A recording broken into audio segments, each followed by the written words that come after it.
push that button better. That's what I have to do. In any event, thank you all for hearing what I just said. For how many missed it on this recording, I have no idea.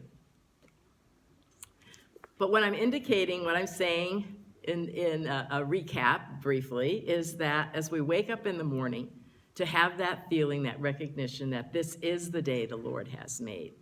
Let me rejoice and be glad in it. For the anticipation, the expectancy of the newness of this day, this brand new baby day that God has given me. And so as we are feeling that gratitude, that opening of spirit initially, that I'm asking us to establish some habits that create that feeling of expectancy to be generated further into the day than just the first segment of, oh yeah, this is a new day. And before we think about, what the news is on TV or the news is on our phone, or if we think about what's on our calendar for the day, any of those kind of thoughts, if we can set them aside for just a bit of time to where we can continue with that feeling of gratitude. I believe that when we are asleep, that our minds, these cognizant mind that we have, is put to sleep. And therefore, we are able to access more of the subconscious material, the subconscious energy that is within us. And so to me, it's very, very important that when we first wake up, that we are allowing ourselves to continue in that vein of this being connected to this subconscious. And we can do that by not picking up the phone and looking at, see what the news is, and not, doing some habitual things that bring us into the world. Stay and commit yourself to going into the silence, doing some prayer work, doing some meditation work, reading some sacred scriptures, doing some journaling, doing some yoga or stretching, or any of those things that support this essence and energy that we are.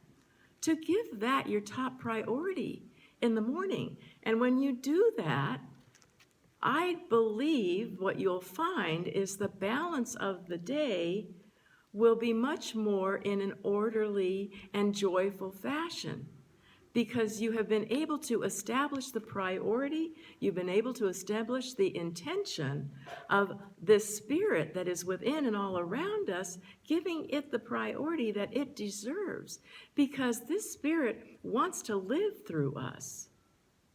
This spirit is perfect, whole, and complete, and it wants to be us in our own unique personal way.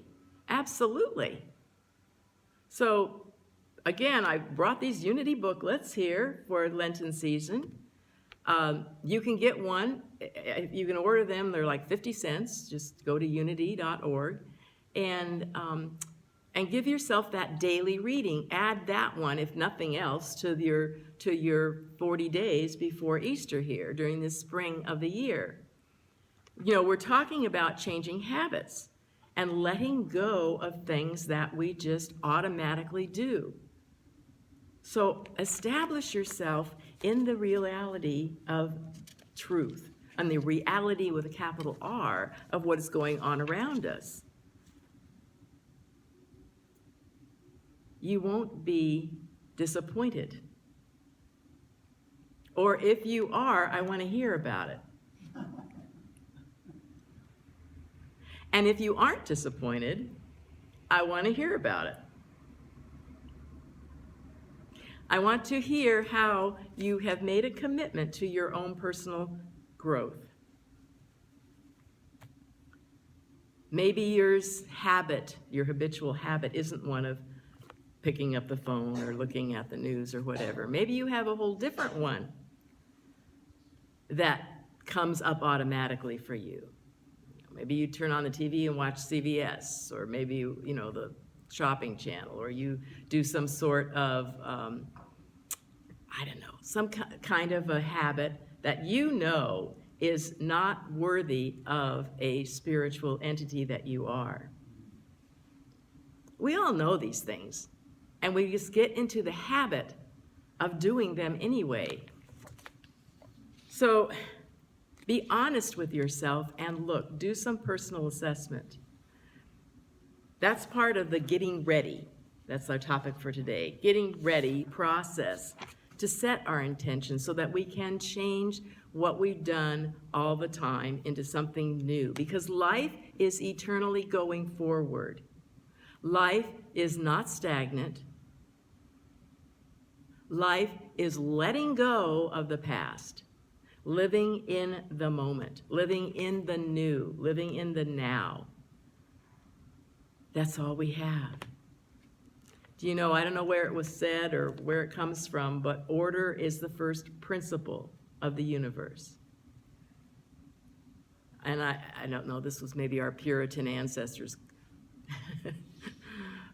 Cleanliness is next to godliness.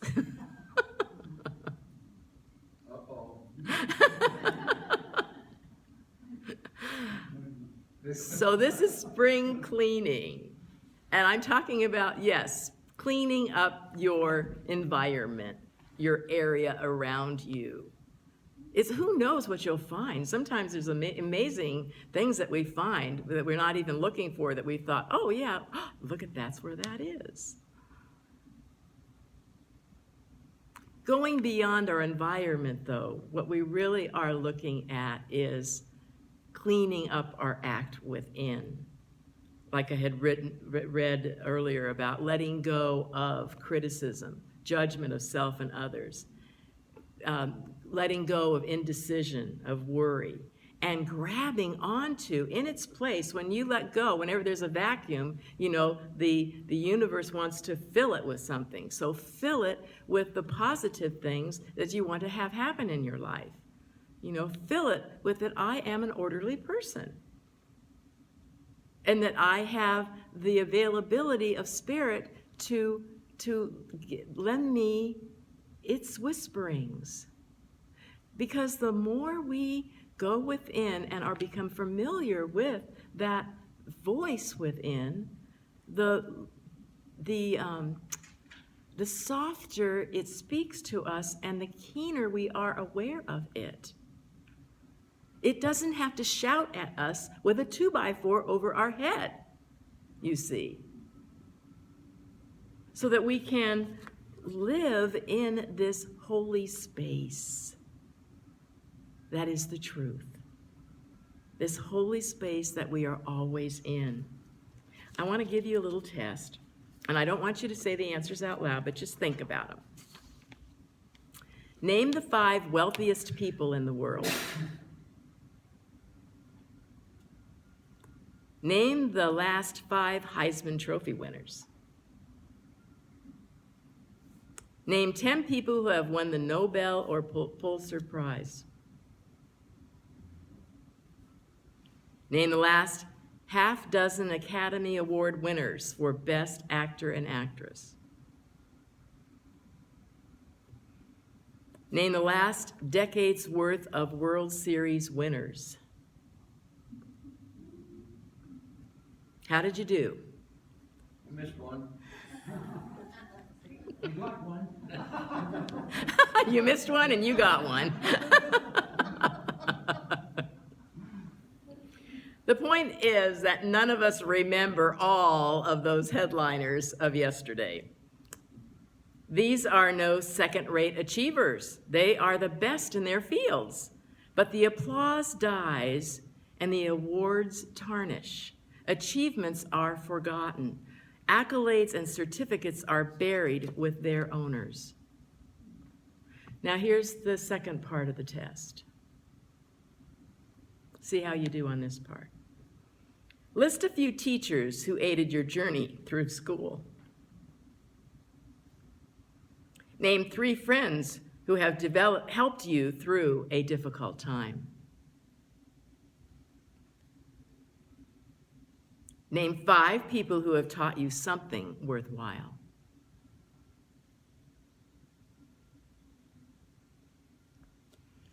Think of a few people who have made you feel appreciated and special. Think of 5 people you enjoy spending time with.